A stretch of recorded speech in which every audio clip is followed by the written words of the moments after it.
Видеода иммунитет дегеніміз не, оның түрлері, ол қалай жұмыс жасайды, баланың иммунитеті жақсы жұмыс жасау үшін нелерге мән беруіміз қажет және қандай дәрілер қабылдау керек. Видеоны соңына дейін көріп, иммунитет туралы толық ақпарат алыңыз. Иммунитет дегеніміз не? Иммунитет бұл тазару деген мағынаны білдіреді, яғни организмға бөгде инфекциялық емес зат немесе инфекциялар түскен кезде организмнің соған қарсы тұра алу қабілеті, яғни қорғаныш қызметі. Мысалы, организмға бір инфекция, бактерия немесе вирус түскен кезде олар көбейеді және өздерінің токсиндерін бөліп, ағзада ауру шақырады. Ал оларды түскен кезде жойып отырып және токсиндерден тазарту, бұны иммундық жүйе жүзеге асырады және иммундық жүйе бұл тұтас бір жүйе болып табылады. Яғни ол тек бір ғана орган емес. Мысалы, ас қорыту жүйесі адам тамақтанған кезде соны қорытып сіңіріп сыртқа шығару қызметін атқарса, ал иммундық жүйе сырттан түскен антигенге қарсы антидене түзіп иммундық жауап қайтарады. Көп адам иммунитет дегенді былай жалпы түсінікті түсінеді. Бұл мысалы біз ас қорыту жүйесі десек, ас қорытуға асқазан, ішектер, бауыр, ұйқы безі солар кірсе, ал иммундық жүйеге өзіне тән осындай органдары бар, суретте көрсетілген. Иммундық жүйе ағзаларын біз орталық және шеткі деп жіктейміз. Орталыққа тимус және сүйек кемігі жатады, ал шеткіге лимфа түйіндері, көкбауыр және лимфоидты тін жатады. Бұлар барлығы қосылып, сол иммундық жауапты қайтарады, яғни антигенге қарсы. Солай организмде иммунитет жұмыс жасайды. Иммунитетті біз табиғи иммунитет және адаптивті иммунитет деп жіктейміз. Мысалы, тыныс алу жолдарының, зар шығару жолдары, жыныс жолдары және ішек ас қорыту жолдары шышты қабатпен қапталған болады. Яғни сырттан инфекция түскен кезде бірінші болып сол шышты қабатқа түседі. Мысалы, адам тыныс алған кезде немесе әртүрлі тағам жеген кезде токсиндер сол шышты қабатқа енеді. Сол жерде бірінші табиғи иммунитет оларға қарсы күреседі. Мысалы, организмға бактерия түскен кезде иммундық жауап оны дереу анықтап, оған қарсы дефансин, ал вирус түскен кезде табиғи интерферондар бөледі және оларды жоюға әрекет жасайды. Мына суретте қай жерде қандай қорғаныс механизмдер орналасқаны жазылған. Мысалы, тыныс жолдарында, бронхтарда шышты қабатында кірпікшелер орналасқан. Олар мукус деп аталатын сұйықтық бөліп инфекцияны солай сыртқа шығаруға әрекет жасайды. Сол үшін балалар ОРВИ-мен ауырған кезде мұрындарынан су ағады. Ал табиғи иммунитеттің күші жетпеген кезде адаптивті иммунитеттің қызметі басталады. Яғни қалыпты жағдайда біз күнделікті әртүрлі патогендер мен инфекциялармен контактта боламыз. Себебі қоршаған орта стерильді емес, әртүрлі инфекциялар түсіп отырады. Бірақ оларды табиғи иммунитет күнделікті жойып отырады. Себебі адам күнделікті ол инфекциялардың барлығымен ауырмайды. Мысалы, қарапайым вирусты инфекциялар кезінде табиғи иммунитет оларды жоюға күші жетеді. Ал кор, краснуха сияқты аурулар кезінде табиғи иммунитеттің күші жетпейді. Бұл кезде адаптивті иммунитет оларға қарсы күреседі.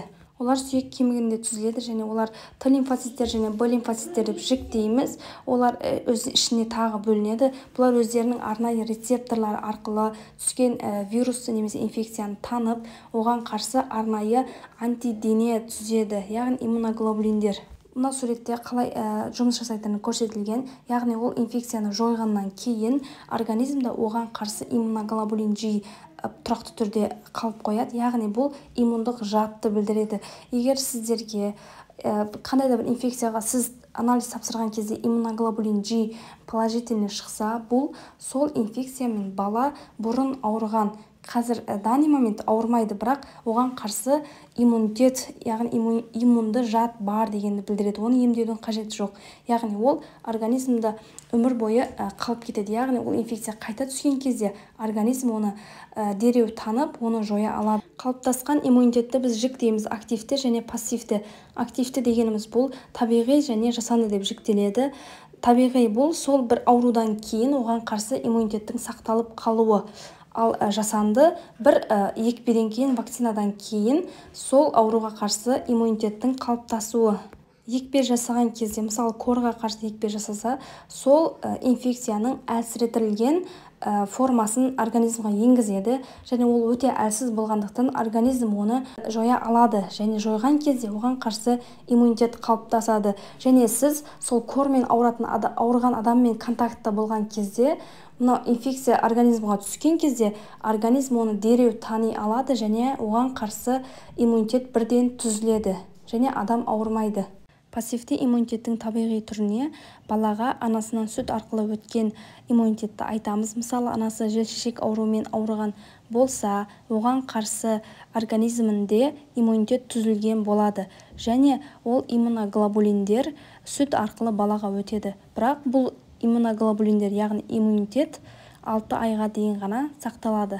Ал енді иммунитетті көтеру, иммунитетті күшейту деген нәрселерге келетін болсақ, бұлар толықтай өтірік. Мысалы, кейбір баттар осындай иммунитетті жоғарлатады, иммунитетті күшейтеді деген рекламамен сатады.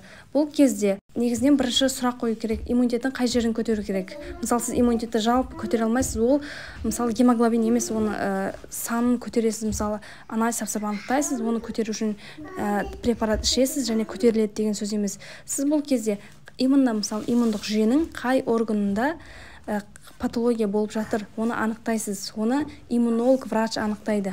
Мынау суретте көрсетілген иммундық жүйенің органдарында біреуінде патология болған кезде иммунитет дұрыс жұмыс жасамайды, және сырттан түскен инфекцияға қарсы дұрыс күресе алмайды. Бұл кезде сіз иммунолог врачқа барасыз, және иммунолог врач сізге дұрыс диагноз қояды, яғни қай органда патология болып тұр, соны анықтайды. Және осылай клеткалық ба, немесе гуморальды иммунитетте ма, фагоциттерде ма, немесе комплемент жүйесінде өзгеріс болып тұр ма, осыны анықтап дұрыс диагноз қойылады.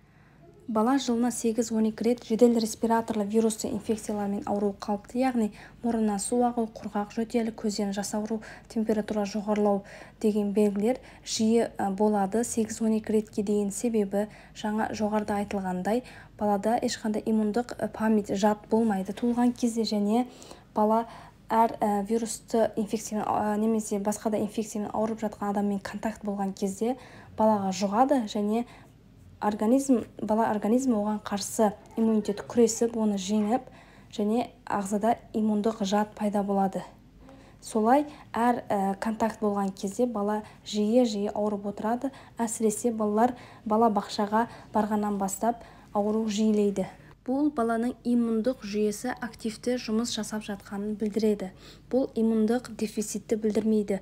Ал бұл кезде балаға иммунодефицит деп ата-ана өзі диагноз қойып, әртүрлі баттар беруге болмайды.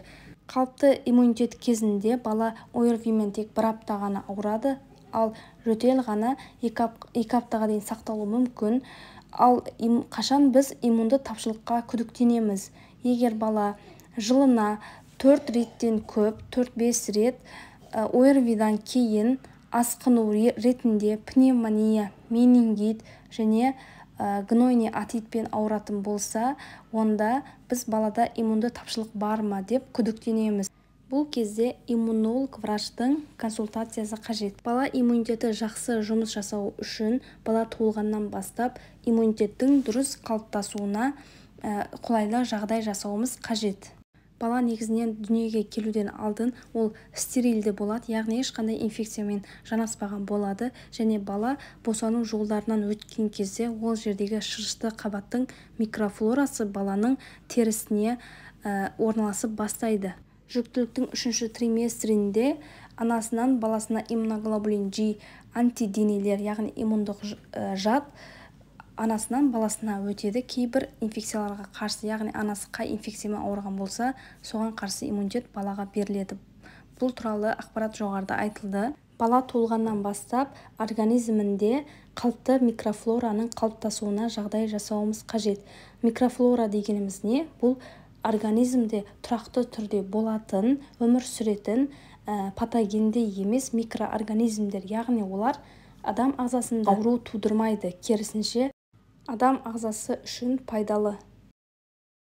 Микрофлораның дұрыс қалыптасуы үшін бала туылғаннан бастап осындай микрофлорамен контактта болу қажет. Балаға стерильді орта жасап қажет емес. Мысалы, барлық киімдерін үнемі үтіктеп, жан-жағын хлормен жуып тазалаудың қажеті жоқ. Тек күнделікті тазалықты жасайсыз.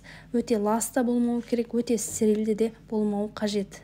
Бала дүниеге келген бойда анасының кеудесіне жатқызу да өте маңызды, себебі тері жанасу арқылы анадан балаға тері микрофлорасы беріледі. Бала иммунитетінің дұрыс қалыптасуы үшін келесі фактор бұл үй температурасының 20-22 градус болғаны жөн, және балаға үй ішінде бас киім кигізудің қажеті жоқ. Негізінен бала 18 градуста еш жаурамай жүруі қажет. Ол үшін баланы салқынмен шынықтыру қажет. Баланы салқын сумен, ауамен шынықтыруды 8-9 айынан бастаймыз. Қысты күні балаға бетін толықтай жауып қоймаймыз және қармен ойнауына кедергі келтірмейміз. Жазда баланы жалаң аяқ жүруіне рұқсат береміз және бала күнделікті таза ауада серуендеуі қажет. Кейбір балалар осылай қыстың күні көшеге шыққанның өзінде де ауырмайды, себебі олар салқын ауамен шыныққан болады. Егер сіздің балаңыз салқын ауаға шынықпаған болса, онда үй температурасын аз-аздан төмендету арқылы үйрету қажет. Және мүмкіндік болса, баланы міндетті түрде ана сүтімен тамақтандыру қажет, ең болмағанда алғашқы 6 айда. Себебі сүт арқылы ең қажетті микроэлементтер, иммуноглобулиндер балаға беріледі. Және балаға 6 айынан бастап дұрыс тамақтану режимін бастау қажет. Қосымша тамақ енгізген кезде себебі бала тағам арқылы қажетті витаминдерді алып отырады. Бұл витаминдер ағзаның иммунитетке және жалпы дамуына өте қажет. Бала тағамы 25% ақуыздардан, яғни ет өнімдері, жұмыртқадан тұрса, 25% углеводтардан, ал 50% жемістерден тұруы қажет. Және баланың ұйқысы дұрыс болуы қажет. Бала бір уақытта ұйықтап, бір уақытта ояну қажет және түнгі ұйқысы 10-нан кеш болмауы керек. Баланың режимі сақталмаса, ұйқысы қанбай жүрсе, иммунитеті әлсіз болады. Себебі бала ұйықтаған кезде иммунды клеткалар көбейеді және өсу гормоны бөлінеді. Физикалық белсенділік баланың жүгіріп ойнауына кедергі келтірмеу керек және таңғы жаттығулардың өте маңызды. Бала иммунитетінің дұрыс жұмыс жасауына кедергі келтіретін факторлардың ең негізгісі бұл анемиялар болып табылады. Себебі гемоглобин қалыпты жағдайда қоректі заттарды және кислородты барлық ағзаға қанмен тарататын болса, ал анемия кезінде қажетті қоректік заттар толықтай органдарға таралмайды және иммундық жүйенің органдары дұрыс жұмыс атқармайды және бала ауырғыш болады. Сонымен қатар баланың ауыр анемияда баланың дамуы артта қалады. Және Д витамині баланың дамуы үшін және иммунитеті үшін өте қажетті витамин болып табылады. D3 витаминінің профилактикалық дозасы экранда жазып қалдырдым. Бұл аквадатрим дәрісінің дозалары көрсетілген. Мысалы, бала 6 айлық болса, 2 тамшыдан күнделікті беріп отыру қажет. Бұл профилактикалық доза. Ал егер балада дефицит болса, онда сіз анализ тапсырып анықтайсыз және емдік дозасын қабылдау қажет.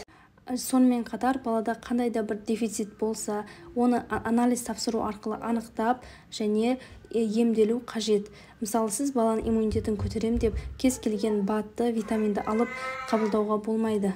Бірінші қай витамин жетіспей жатқанын анализ арқылы анықтайсыз және тек сол витаминді ғана емдік дозасын қабылдау керек. БАДтар туралы толық ақпарат айтылған видео каналымда бар. Келесі видеоларда бала тамақтануы, ұйқысы туралы видеолар шығаратын боламын. Каналыма тіркеліп, лайк басып, достарыңызбен бөлісіңіз.